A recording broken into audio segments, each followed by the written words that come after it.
Good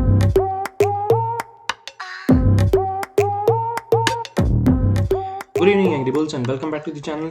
I hope आपको मेरा share किया हुआ कंटेंट, मेरे वीडियोस, मेरे स्टॉक पिक्स, हर एक चीज़ आपको पसंद आ रही होगी। और जो मैंने रिसेंटली स्टॉक शेयर करे थे, जिसमें से एक स्टॉक शेयर करा था ITDC, जो अराउंड 20% मूव एक बार ही अपर सर्किट उसने लगा दिया और वहां पे जाकर के इसने क्लोजिंग दी और एक काफ़ी अच्छा मूव मिल गया एक दो दिन के अंदर ही। सो अब रिसेंटली मेरे रडार पे ऐसे कौन से स्टॉक्स आए हैं जो एक शॉर्ट टर्म में मूव दे सकते हैं। इससे पहले मैंने एक अभी स्टॉक शेयर करा है आशियाना हाउसिंग, जो मुझे लगता है कि मिड कैप स्पेस में एक अच्छी मूव मिल सकती है जिसमें। बट अभी शॉर्ट टर्म के लिए हमें कौन कौन से स्टॉक्स पे ट्रेड करना चाहिए, क्या लेवल्स पे ट्रेड करना चाहिए और क्या उसमें शॉर्ट टर्म में मूव आ सकती है। सो फिलहाल के लिए मेरे रडार पे जो स्टॉक्स रहेंगे, this would be Hindustan Unilever, Bharti Airtel, ITC, Canara bank and Cadila. ठीक है, ये कह सकते हैं कि ट्रेडिंग व्यू के मतलब ट्रेडिंग वाला व्यू रहेगा बेसिकली इसमें। ठीक है, सो सबसे पहला है हिंदुस्तान यूनिलीवर। मैंने सबका आरडी चार्ट खोला हुआ है। अगर आपको लगता है कि यार बहुत छोटे टाइम फ्रेम पे ट्रेड करना है तो आप 30 मिनट्स या 15 मिनट्स पे भी कर सकते हैं। ठीक है, सो आर्ली चार्ट खोल के एक इसमें बेसिकली एक आइडिया लग रहा है कि ट्रेंड लाइन के पास से इसने ब्रेकआउट दे रहा था। ठीक है, ब्रेकआउट देने के बाद इसने बेसिकली एक पैटर्न बनाया जिसको ऐसा एक्सपेक्टेड सिनेरियो लग रहा है कि वहां पर ये रीटेस्ट करने के लिए आया है। ठीक है, अगर ये पैटर्न पे सस्टेन करता है, दैट मीन्स 2198, मतलब ऑन दी कंजर्वेटिव साइड मैं ले लेता हूँ 2195। ठीक है, सो बेसिकली अगर 2195 का लेवल अगर ये सस्टेन करता है एटलीस्ट एक घंटे के ऊपर की तरफ उसके, तो मुझे लगता है कि यहाँ से एक अप मूव यहाँ पे ब्रेकआउट की तरह मिलना चाहिए। ठीक है, सो बेसिकली लेवल क्या रहेगा मेरा, सेकेंड। ओके, सो मैं आपको एक पैटर्न भी दिखा देता हूं जो मुझे लग रहा था कि पैटर्न यहाँ पे बना है। और पैटर्न बनाने के बाद उसने अपना एक ब्रेकआउट दिया, ऊपर की तरफ मूव दिया और वो ब्रेकआउट को रीटेस्ट करने के लिए आया है। ठीक है, रीटेस्ट करने के बाद मुझे लगता है कि अगर वो जब तक इस ट्रेंड लाइन पे जब तक वो सस्टेन करता है, तो मुझे लगता है कि यहां से एक अपसाइड मोमेंटम इसमें मिलना चाहिए। और वैसे भी अ, कुछ ऐसे स्टॉक्स होते हैं जब लग रहा होता है कि यार मार्केट अगर सस्टेन नहीं कर पा रही होती है, मार्केट पे कहीं पर भी प्रेशर आ रहा होता है, तो मार्केट को बचाने के लिए जो स्टॉक्स होते हैं उनमें से एक ऐसा सेगमेंट होता है which is FMCG। So FMCG space कहीं ना कहीं आता है मार्केट को सपोर्ट करने के लिए। यानी ये मार्केट के थोड़े से ट्रेंड के अगेंस्ट तो नहीं कह सकते, बट यस मार्केट के सपोर्ट जोन्स में आते हैं। सो FMCG, फार्मा, IT, ये होता है कि मार्केट के थोड़ा सा सपोर्ट करने के लिए यही ऐसे जो सेक्टर्स हैं बेसिकली तब आते हैं। ठीक है, सो FMCG स्पेस में Hindustan Unilever is one of the best. ठीक है, अगर ये इस लेवल पर आकर के सस्टेन करता है तो मुझे लगता है कि यहाँ से एक अपसाइड मोमेंटम मिलना चाहिए। सो पहला जो इसका कह सकते हैं कि जो अपसाइड में छोटा सा रेजिस्टेंस जोन होगा, दिस वुड बी अराउंड 2240। जब 2240 क्रॉस करता है तो मुझे लगता है कि ये 226065 का एक और लेवल दिखा सकता है शॉर्ट टर्म में। सो मेरा रिस्क रिवॉर्ड काफी ज्यादा फेवरेबल हो जाता है नीचे की तरफ 2195, विच इज अराउंड 10-15 पॉइंट नीचे ऑन आर्ली बेसिस पे अगर सस्टेन करता है। और ऊपर की तरफ के जो मेरे लेवल्स ओपन हो जाते हैं, दिस इज अराउंड 2240, और 2240 एक बार अगर क्रॉस कर जाता है तो 2265, this would be my levels for Hindustan Unilever. ठीक है, तो second stock on my radar would be Bharti Airtel. Bharti Airtel को अगर आप मैं ये हटा देता हूँ पुरानी ड्राइंग, इसकी जरूरत नहीं है। सो भारती एयरटेल को अगर आप क्लोजली वॉच करोगे तो भारती एयरटेल वैसे ही मैंने अपने टेलीग्राम चैनल के ऊपर भी शेयर करा था, क्योंकि मुझे लग रहा था कि एक लेवल पर आने के बाद वो ब्रेकआउट दे रहा था, और ब्रेकआउट देने के बाद अब आप फिर से नोटिस करोगे कि अगेन सेम चीज हुई है इसमें। ये बहुत छोटे टाइम फ्रेम पे ब्रेकआउट देने के बाद एक बार सस्टेन करने के लिए आ रहा है उसको, या कह सकते हैं कि एक बार रीटेस्ट करने के लिए आ रहा है। किसी वजह से ये जोन अगर तोड़ देता है नीचे की तरफ, तो नीचे जो मेरा सपोर्ट जोन रहेगा, दिस वुड बी अराउंड 509। 509 मुझे लगता है कि एक बहुत स्ट्रांग सपोर्ट है भारतीय एयरटेल के लिए। अगर वो लेवल पे सस्टेन करता है और वहां से ऊपर की तरफ अगर बाउंस देता है, तो I feel 538 would be the first level to watch for. वो एक बार निकल जाता है तो around 545, 546 would be the next level to watch for वो भारतीय एयरटेल। ठीक है, ओवरऑल अगर भारतीय एयरटेल का मोमेंटम देखता हूं, तो भारतीय एयरटेल ने एक रिजल्ट के बाद एक डाउन ट्रेंड आना शुरू करा था और एक बेरिश फ्लैग बनाया और अगेन उसने नीचे डाउन ट्रेंड आना शुरू करा।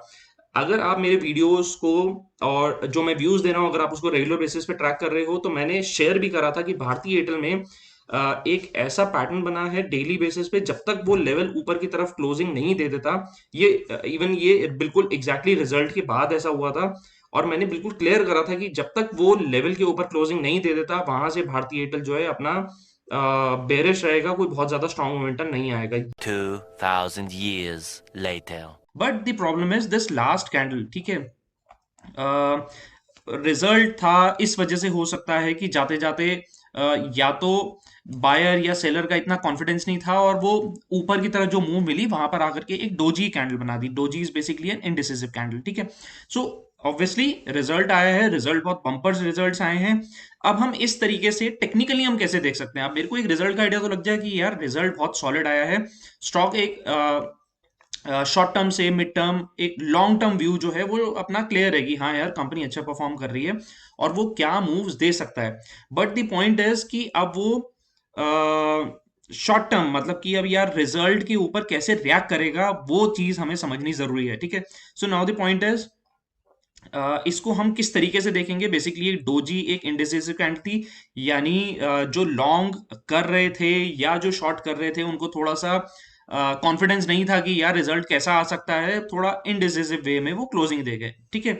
हमें फाइनल कंफर्मेशन कब मिलेगा? जब इस डोजी के ऊपर एक क्लोजिंग मिल जाती है या हम कह सकते हैं कि पुराना एक जो हाई था उसका 612 रुपए का एक उसने हाई बनाया था, 612 वाला लेवल एक बारी अगर वो वहां पे क्लोजिंग देता है तो यहां से एक स्ट्रॉन्ग मूव मिल सकती है। ये एक जोन था जहां मैंने बताया था कि भारतीय एयरटेल में डोजी बना है और डोजी के ऊपर क्लोजिंग जाने पे ही भारतीय में स्ट्रॉन्ग मोमेंटम आएगा, अदरवाइज फर्दर अपसाइड उसमें नहीं मिलेगी। और वो ना मिलने के बाद भारतीय एयरटेल आप देखो कि कहां से ऑलमोस्ट 100 पॉइंट वहां से नीचे की तरफ गिर चुका है, ठीक है। सो नीचे की तरफ भारतीय के जो सपोर्ट जोन्स रहेंगे दिस वुड बी 509 एस, जो अभी लगता है कि शॉर्ट टर्म में एक सपोर्ट जोन मिलना चाहिए। अगर 509 अगर सस्टेन कर रहा है तो अपसाइड के लेवल्स मैंने आपको क्लियर कर दिए, ठीक है। फिलहाल ये हटा देते हैं। Third stock on my radar would B ITC. ITC का भी मैं शॉर्ट टर्म ट्रेंड में आ जाता हूँ। आईटीसी अगर आप क्लोजली वॉच करोगे तो एक पर्टिकुलर लेवल पर आने पे आईटीसी सपोर्ट ले रहा है। दिस इज अराउंड 202, ठीक है। 200 रुपए से 202 रुपए के बीच में आईटीसी आकर के बार बार सपोर्ट ले रहा है और वहां से बाउंस ले रहा है। तो एक्सपेक्टेड सिनेरियो ये भी ऐसी रहेगा कि आईटीसी अगर इस लेवल पर दोबारा आता है तो यहां से आने के बाद आईटीसी नीचे की तरफ मोमेंटम देके हो सकता है कि यहां से एक bounce they they. But bounce देने के बाद एक लेवल आ रहा है, this is around 207 odd levels. जब तक 207 रुपए का लेवल अगर ये ऊपर की तरफ नहीं तोड़ता है आईटीसी तो ये जो रेजिस्टेंस वाली एक लाइन है, ठीक है, ये रेजिस्टेंस वाली लाइन इसको बार बार रेजिस्ट करती रहेगी और बहुत ही स्ट्रॉन्ग वॉल्यूम से इसको तोड़ना पड़ेगा एक फर्दर अपसाइड दिखाने के लिए। Let's see, will wait. नीचे की तरफ जो मेरे सपोर्ट जोन्स रहेंगे दिस इज अराउंड 200 से लेकर के 202 ऑड लेवल्स पर। वहां पर जाकर के अगर आईटीसी अगर सस्टेन करता है और 207 तक आता है, एक बार जब तोड़ेगा फिर मैं फर्दर उसके लेवल्स क्लियर करूंगा। बट फिलहाल के लिए 202 रुपए पे वॉच रखना चाहिए, ठीक है। Fourth stock on my radar would be Canara bank. ये हटा देता हूं मैं पुराने टाइम।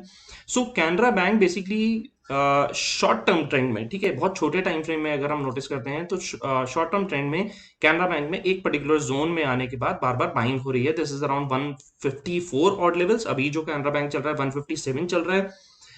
अगर ये 154 153 50 के पे अगर सस्टेन करता है तो Canara bank overall seems to be a very bullish stock. अगर वो ये जोन तोड़ देता है किसी वजह से और इसके नीचे अगर क्लोजिंग मिल जाती है तो नीचे के जो लेवल्स इसके ओपन हो जाएंगे। This is around 142 odd levels, ठीक है। 154 153 50 के ऊपर जब तक सस्टेन कर रहा है आई फील यहाँ से एक बाउंस आना चाहिए। This is around 160। अगेन यहाँ पर भी वही सेम चीज हो रही है, एक ट्रेंड लाइन आ रही है। उस ट्रेंड लाइन के बेसिस पे वहां पे रेजिस्टेंस इसको मिल रहा है, तो हो सकता है कि कुछ इस तरीके का मूव इसमें मिले या फिर यहां से ब्रेकआउट मतलब एक ब्रेक कर दे ऊपर की तरफ और ऊपर जो 160 के ऊपर जो जाकर के इसको रेजिस्टेंस मिलेगा this would be around 173 odd levels, ठीक है। So Canara bank again in levels पे ध्यान रखना चाहिए कि ये एग्जैक्टली किस तरीके से मूव कर सकता है। फ्यूचर्स में ट्रेड करने के लिए थोड़ा सा देखना पड़ेगा बिकॉज इसका जो लॉट साइज है थोड़ा सा हैवी है, और अगेन जितना ज्यादा लॉट साइज हैवी होगा यानी 1-2 रुपए की मूव भी आएगी तो आपको उसमें काफी ज्यादा प्रॉफिट लॉस होगा। ठीक है, फिलहाल मैं इसको भी हटा देता हूँ। Last stock on my radar would B Cadila. Cadila अगर आपको ध्यान होगा, मैंने एक लेवल पर पोस्ट करा था और मुझे लग रहा था कि कैडिला एक जोन में आने के बाद वहां से बाउंस देगा, और एग्जैक्टली वहीं बाउंस आने के बाद कैडिला ने अपनी एक फर्दर अप मूव शुरू करी। ठीक है, क्लोजली अगर आप कैडिला को वॉच करोगे तो अप मूव देने के बाद एक जगह पे रेजिस्ट करके एक जोन में घूम रहा है वो आके। मैं और अगर छोटा टाइम फ्रेम में आ जाता हूँ 30 मिनट्स के,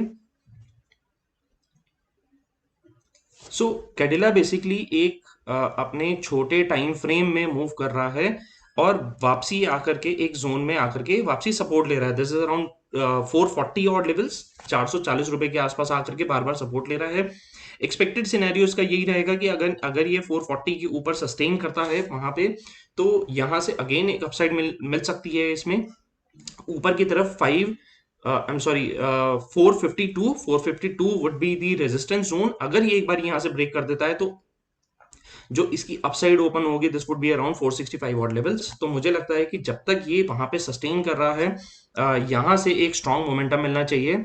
अगर 440 ऑड लेवल्स के ऊपर अगर ये सस्टेन करता है तो आज के लिए, और बेसिकली नॉट आज के लिए, बेसिकली शॉर्ट टर्म के लिए मेरे रडार पे कुछ यही स्टॉक्स रहेंगे जिनको मैं थोड़ा सा क्लोजली ट्रैक करूंगा। नंबर्स मैं ऑलरेडी शेयर कर चुका हूं आपके साथ में। Okay, so in case you have some queries आप क्विकली कमेंट कर सकते हो। मैं कोशिश करूंगा कि मैं जल्दी से उसका रिप्लाई कर दूं, और आई होप आपको मेरी वीडियो पसंद आई होगी। And thank you so much for watching the video and don't forget to hit the subscribe and like button for my motivation and support. So thank you so much and good luck.